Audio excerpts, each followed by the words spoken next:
I didn't expect to come back to this one as quickly as I have, but this is Excellent Men 250. This was a big issue that pushed this new iteration of the team that had came out of the remains of the Age of Egg crossover. We have Mr. Magnets, Rouge, Ed Gambit, Vixen, Dr. X, and then Dan Stevens. And this is a great cover by Michael Super Saiyan. Missing is Rachel Phoenix, but she doesn't really factor into this first story much. And this first story I really like, and at the time I felt this was the only Excellent Men book that was worth reading. I hated what the other books were doing with Cyclist and Wolfman and Emma Frosties. And this unlikely oddball lineup of characters, it seemed new and exciting, and it was spinning out of a storyline that I mostly liked. Our plot is simple. This team are ganning around and they are capturing a bunch of characters that Dan Stevens accidentally created with his mind.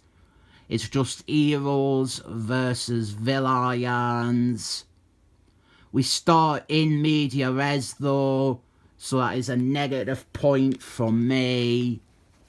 This does do a fairly good job of setting up each of the characters and their individual powers and stuff like that. So I will cut it a bit of slack. The other thing is the art. The art is by Khoi. He is an okay artist, but he is chiefly known for being a fast artist. That's why you see him on a lot of Dan Slott books. He can get an issue done very quickly. I think that might be a factor here. The art isn't always solid, and we see a lot of the Raphael the Turtle approach with characters looking down at the floor. But for the most part, this is the case that I think what we got was likely done very quickly, rather than an artist trying to be lazy. The high point for the story is the writing of Dan Stevens. This is the best he has ever been written. It's also the best he has ever been treated by any other characters. People are always asking him if doing so-and-so to him is okay, rather than just forcing it on him. Or they will ask him for his input and what's going on with his mind and his powers and his personalities. They're not mollycoddling him or treating him like a problem child.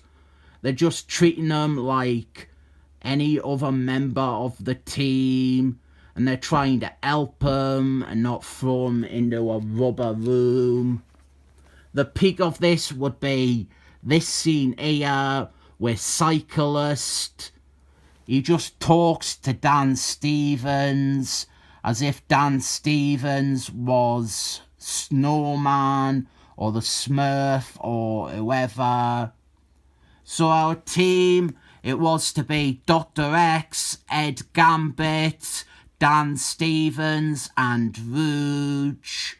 But then at the last minute, they are joined by Mr. Magnets and Vixen. Mr. Magnets makes sense since he is Dr. X's oldest friend or whatever. But I always saw it as him also fearing Dan Stevens, or wanting to keep an eye on him because of Age of Armageddon, when Dan Stevens went back in time and tried to kill Mr. Magnets.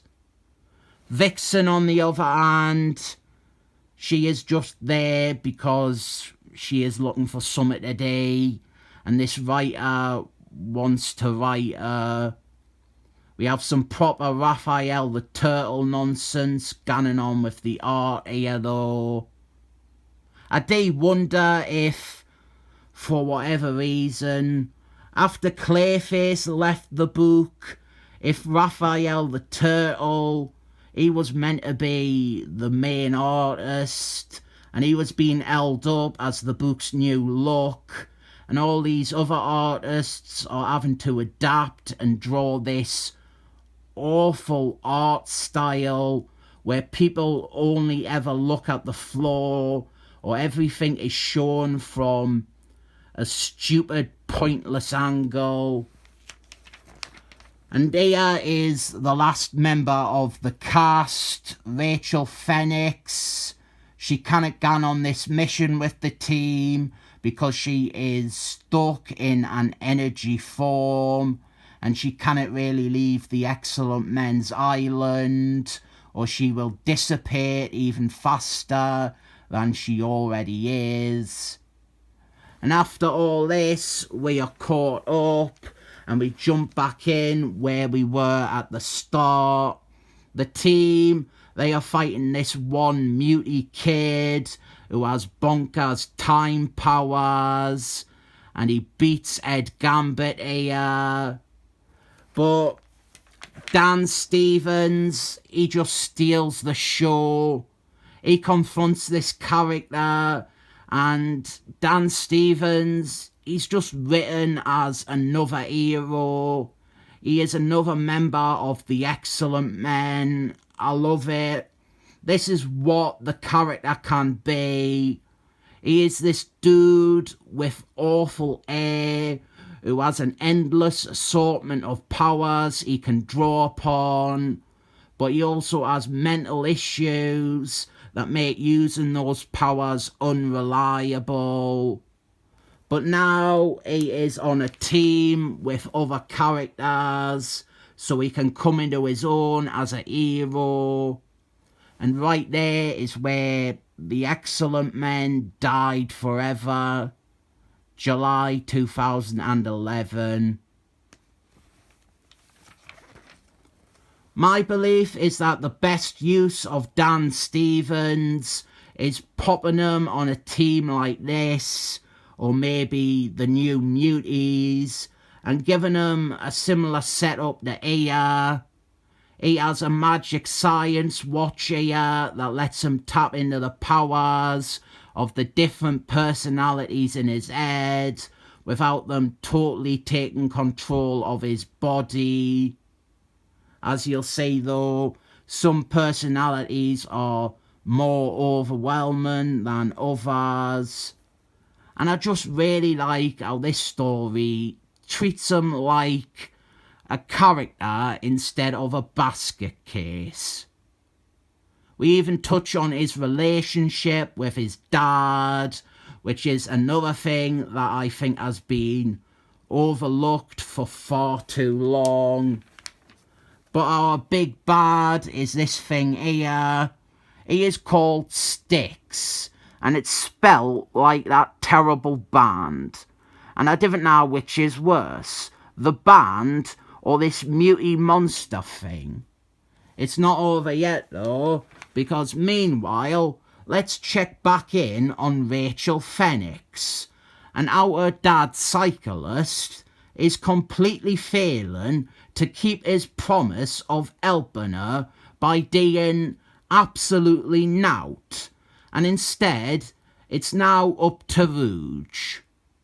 The art here is by that Clayface impersonator. I would have liked to see this guy do the main story, to be honest. He doesn't do any of that Raphael the Turtle bollocks. And just having him do these Rachel Fenix bits, and he does the art on the next story in this series as well. And there is my dream given form. Emma Frosty's best woman in the world forever. She is perfect. Do you reckon if I ask her, she'll marry me? Also, Cyclist is there, again making empty promises to Rachel Fenix. If he actually followed up on any of his announcements that she is his top priority, if there was any payoff to all this, it would be great writing of Cyclist. But instead, it just seems like he said these things and then he went off and shagged Emma Frosty's. Not that I can fault him at all for that. That is exactly what I would do. We get some flashbacks here to Age of Egg, and Rachel Fenix, she guns off in search of her physical body, and it is in space. And we'll pick up on this in the next story arc. Then we have a reprint of not even the first appearance of Dan Stevens, but instead his second appearance. Haven't you always wanted to read part 2 of this 3-part story? I have already reviewed this whole nightmare, so I won't go over it again. It is a bonus anyway, so I didn't count it towards my overall opinion on this comic. If I did, this would be a lot more negative than it should be. I really like this story. I think this was when they had Dan Stevens at his most realised. They found the right approach to the character, and this team is pretty decent. I obviously didn't much care for Mr. Magnet as a hero, but if you have him on a team with Dr. X like this, you can justify it a bit more. And definitely if you give him ulterior motives like I pretend that he has. Rouge, Ed Gambit and Rachel Fenix, they are all decent or fine members of any Excellent Men team. Vixen is a bit annoying, but they are actually doing stuff with her character. And then Dr. X, he is finally spending some time with his son after nearly 25 publishing years of ignoring him. I reckon with this story, maybe get the trade paperback so you didn't have to read that crap reprint. I rate this 7 thumbs up.